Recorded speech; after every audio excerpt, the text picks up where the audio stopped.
This is the Voice of Vietnam, broadcasting from Hanoi, capital of the Socialist Republic of Vietnam.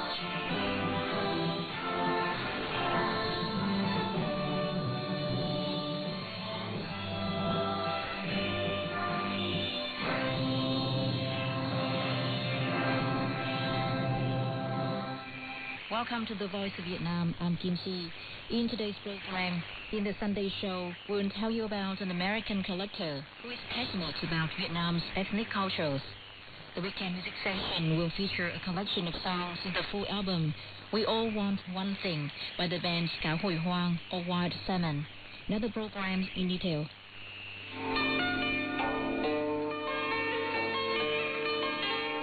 Welcome to the Sunday show, the biggest show of the week, featuring Vietnam's landscape, music, culture, and more.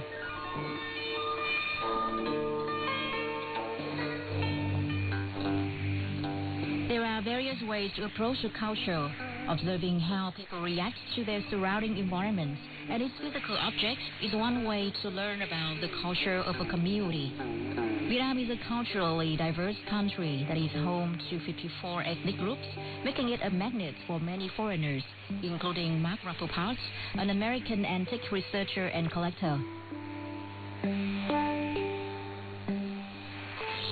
I love the culture, and the easy way to enter the culture and to understand it is through an object. Vietnam has a wonderful situation from a collector's point of view of having 54 ethnic groups, each with their own special kinds of objects and way of looking at the world and way of presenting themselves.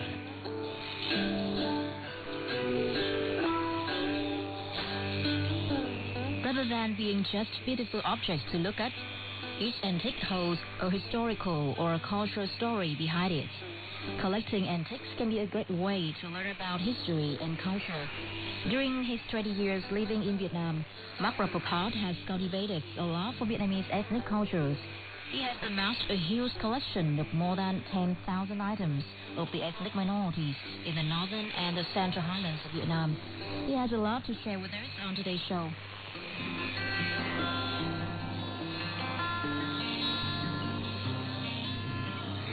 Mark Rappaport first came to Vietnam as a medical student in 1969.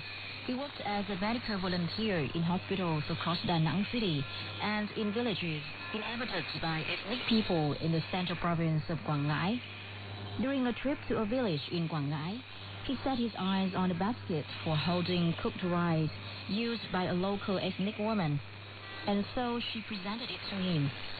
The second object that Mark acquired was a 3-part backpack basket used by ethnic minority men. Those were the very first items Mark collected.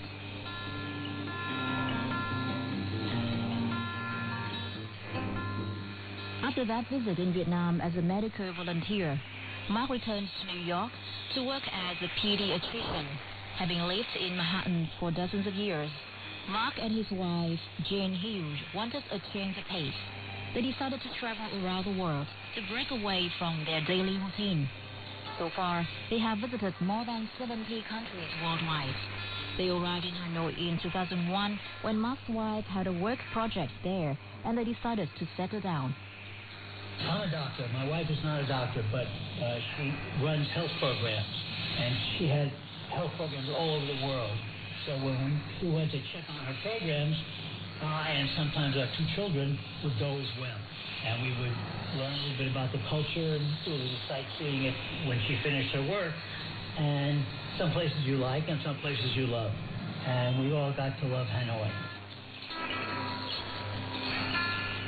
During the time Mark lived in Vietnam, his passion for collecting objects, especially those from Vietnam's ethnic groups, arose.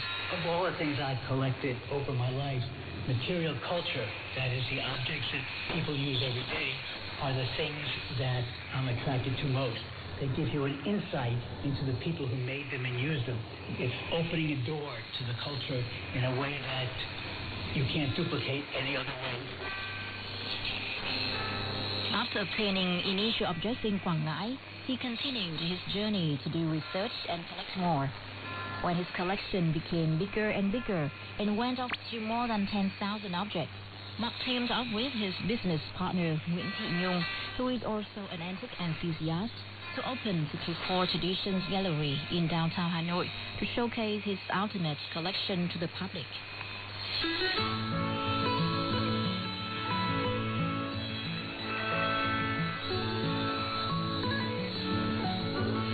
This is the 54 Traditions Gallery at 44 Hangwood Street, Hanoi, where I meet Mark Rabopat. I can't believe my eyes. It's like a mini museum of ethnic cultures with a wide range of objects like ornaments, statues, labor tools, and religious paintings, just to name a few.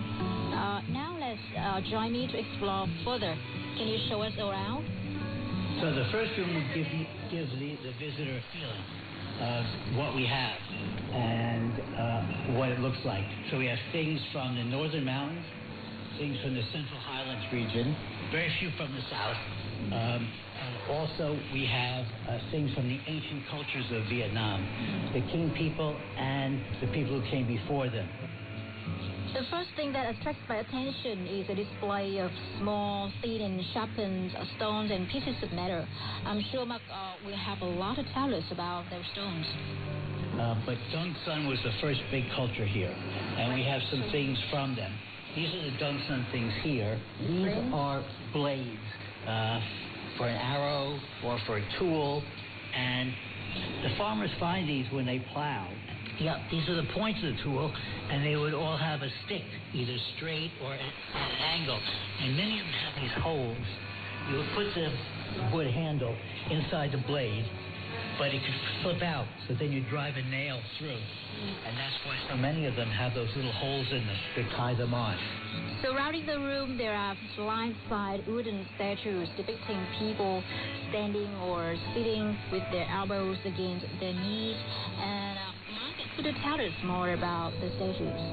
Statue is a man sitting with his elbows on his knees. He's mourning a dead relative. And these are the most famous of these. And again, they protect the soul until they have a big ceremony and send it to heaven. Yes, for the Central Highlands people, a grave is not a monument, but a home for the dead. They will build a grave house, which is normally 3 or 4 meters high. It is often surrounded by a fence that will protect the soul, and these carved wooden statues are considered powerful spiritual figures who will keep the bad spirits away.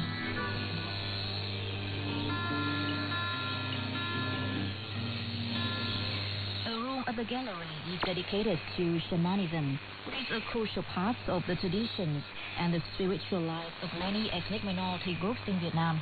A shaman is a universal term. You have them here, you have them in Korea, you have them in Brazil. They're the people who communicate with the spirit world. Yeah. And so when you have a problem, your wife can't get pregnant, your family is getting sick, you would go to the shaman and you would hope that he could help you. So we have all the things that they wear. Yeah. These are masks that they wear on their forehead to call down the spirit of a particular god. Yeah. These are musical instruments that they use in their ceremonies. So what can you name some instruments used by shamans? Sure. There's a trumpet made from a buffalo horn, things like a cymbal, you have bells, you have like a flute kind of thing, you have gongs made out of metal, you have drums made out of wood with a leather coating, and they're all used individually or sometimes together. Again, it's very complicated, and it depends on the particular group and the particular purpose of the ceremony that they're having. The antiques are displayed in the categories featuring the Central Highlands, tribal textiles, the shamanic tradition, functional objects, water puppies, ornaments, labor tools, stone and bronze antiques. The diversity of the antiques shows the keen interest and great efforts of the collector. In the massive collection of antiques, Mark is especially captivated by a small object, the rice cutter. For Mark, it is more than just a simple farming tool. And small rice cutters are a very simple object and used every day. like in most of the cultures in the North, and surprisingly in other places like Indonesia and the Philippines and all, you see the same thing. You basically need a piece of wood or something else, a small metal blade, usually about 3 centimeters long, and a cross piece that you wrap your fingers around to hold the cutter in your hand. Very simple. You can use anything. It doesn't have to be fancy. Sometimes you have romantic things. A man will make it for a woman, and say kiniem or hansu, something like that. But this is a snake. Doesn't help you work better, but you look at it and it's nice. The reason I love this, even though it's a very small, minor object, is it shows that the people have a love of beauty. The increase in the number of antiques has expanded Mark's knowledge about Vietnamese culture and motivated him to pursue his passion for collecting objects from Vietnam's ethnic groups. He has spared no effort to study the origin and story behind the items he has collected. Nguyễn Thị Nhung, the co-founder of 54 Traditions Gallery, recalls. At first, when we started doing visits together in 2004, Mark and I, we had a lot of different kind of objects from many ethnic groups in the northern Vietnam, in the central and central highland of Vietnam, but many objects that we don't know much. We don't have much information about that. So Mark and I worked really hard. In particular, Mark, he tried his best to work with the museum experts here, with the seller, with the collectors, to learn more about the object, to find out all the information relating with the object, like the history of objects, how people make them, how people use them, and in which occasion, festival or ritual ceremony, or something like that. And after time, we give up the knowledge about the steel. But still, there are many other objects that we still have to do research about. For many objects, even the museum experts or our friend or collectors cannot, answer the question for us. We have to travel by ourselves to the mountainous area, to go to visit the tribal people, the chief of the village, the older people in the village, to seek the answers. Their approach is anthropological, which means that the value and appreciation of an object is increased when we know its purpose, when and why it was made, and who made it, who used it, why it looks the way it does. For objects are described and accompanied by a fact sheet of at least 1,000 words, giving the details on the people who made the objects, the materials used, its purpose and age, and so on. Some objects are still intact, but many are broken fragments. They are parts of an object reflecting a certain historical period of time. The fragments undergo some initial process before carefully being framed and attached with fact sheets. Well, I have a piece of broken furniture. First of all, I'd like to know what kind of furniture it was, so I can say this was a part of an older table that got broken, let's say. And then clean up a little bit. Some things have been sitting outdoors or indoors for a long time. The trick is to take off the dirt, but not the patina. Almost though the patina is in, like on bronze things which turn to blue-green. You don't want to take that blue-green off. You don't want to make it look new. So it's a bit of an art to take off the dirt, but not the patina itself. Beside his great passion for collecting antiques, Mark has also eagerly promoted Vietnamese culture. He has contributed a great number of exhibits to museums in Vietnam, such as the Fine Arts Museum, the Vietnam Museum of Ethnology, the Vietnamese Women's Museum, and museums in the U.S.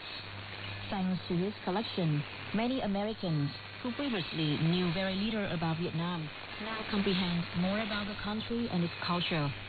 Ron Cover from Washington, D.C. visits the 54 Tradition Gallery during every trip he makes to Vietnam.